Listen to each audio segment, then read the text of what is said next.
Good evening, students. Today I am going to do with you page number 96 of your textbook Blossoms.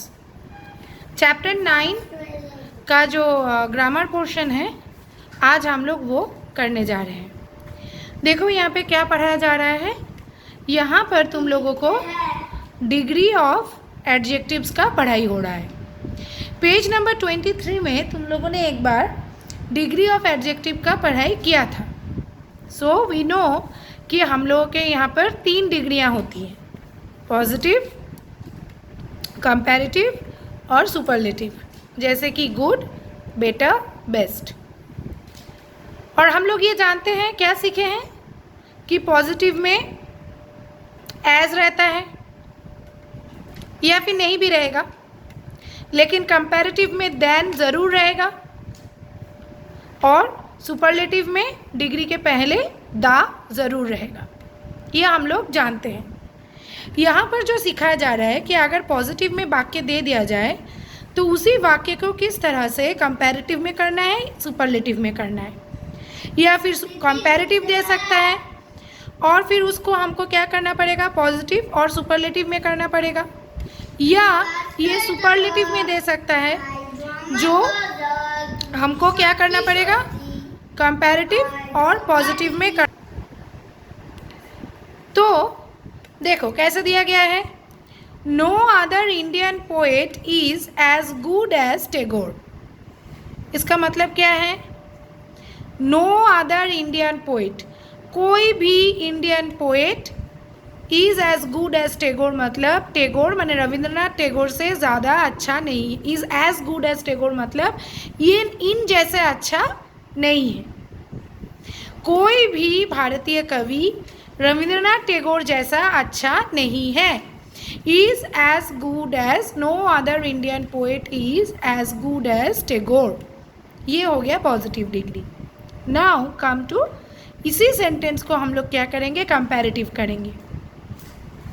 तो कैसे लिखेंगे. Good का comparative degree क्या होता है, सबसे पहले वो याद करो. गुड का कंपैरेटिव डिग्री होता है बेटर. तो हम फिर क्या करेंगे, Tagore is better than any other Indian poet. Tagore is better than any other Indian poet. यहाँ पे क्या दिया गया था, no other Indian.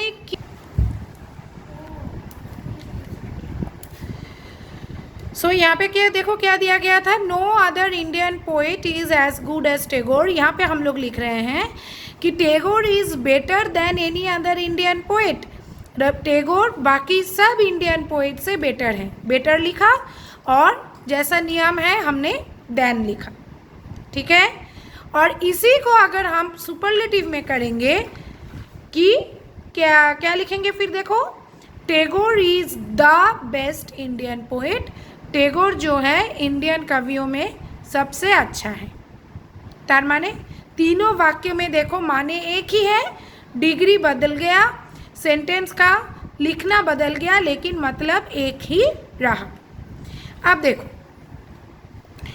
Very few scientists born in our country is as great as Bose.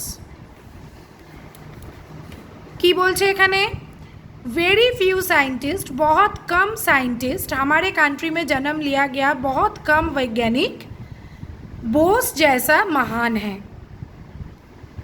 अब ये वाला वाक्य और ये वाला वाक्य दोनों में कुछ अंतर दिखाई दे रहा है तुम लोगों को.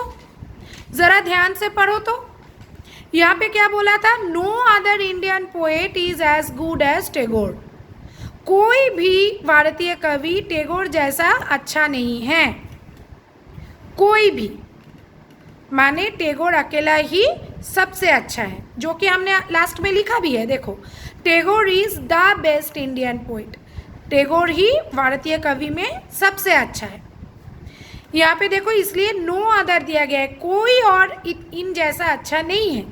यहाँ very few scientists born in our country is as great as Bose. हमारे कंट्री में जन्म लेने वाले बहुत कम वैज्ञानिक इन जैसा महान है.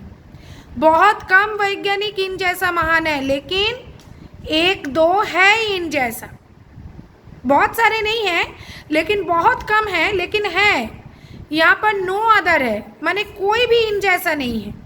यहाँ पर वेरी फ्यू है, माने एटलीस्ट कुछ, एक दो, एटलीस्ट कुछ इन जैसा है। ये बहुत बड़ा अंतर है जो आगे चल के आगे वाले सारे क्लास में जब तुम लोग पढ़ाई करोगी और भी आगे बढ़ोगी तो तुम लोगों को ये जो है इस चीज़ के ऊपर ये डिग्री ऑफ कंपैरिजन पूरा डिपेंड करेगा। ठीक है, तो हम लोगों को क्या करना पड़ेगा, देखो यहाँ पर कोई भी इन जैसा नहीं था बोल के हम लोगों ने देखो ये कंपैरेटिव में क्या लिख दिया है, Tagore is better than any other Indian poet. Tagore बाकी सब इंडियन पोइट से बेटर है, हमने लिख दिया था, क्योंकि टैगोर जैसा इतना अच्छा तो कोई है ही नहीं, लेकिन यहाँ पर एटलीस्ट कुछ है। तो इसलिए जब हम लोग कंपैरेटिव लिखेंगे तो क्या लिखेंगे, ग्रेट का कंपैरेटिव होता है ग्रेटर। तो देखो हम लोग क्या लिखेंगे, Bose is greater than most other scientist, जैसे यहाँ पे दिया हुआ है most other scientist born in our country.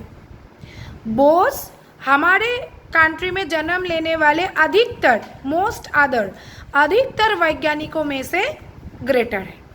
अधिकतर सब कुछ है उन जैसे, इसलिए अधिकतर लोगों से बेटर ग्रेटर है। और लास्ट वाला देखो, यहाँ पर कोई भी इन जैसा नहीं था बोल के हमने सीधा लिख दिया था Tagore is the best Indian poet, लेकिन यहाँ पर कोई कोई है। ठीक है, यहाँ पर नो अदर है, यहाँ पर वेरी फ्यू दिया है, मतलब कोई कोई है। तो इसलिए देखो हम यहाँ पर सुपरलेटिव लिखने के टाइम क्या कर रहे हैं, Bose is one of the greatest scientist ever born in our country. Bose जो है हमारे कंट्री में जन्म लेने वाले वैज्ञानिकों में से वन ऑफ द ग्रेटेस्ट, मतलब कुछ ग्रेटेस्ट वैज्ञानिकों में से एक है, मतलब है उन जैसा दो चार और है, इसलिए हमने वन ऑफ द लिखा है, ग्रेटेस्ट लोगों में से एक।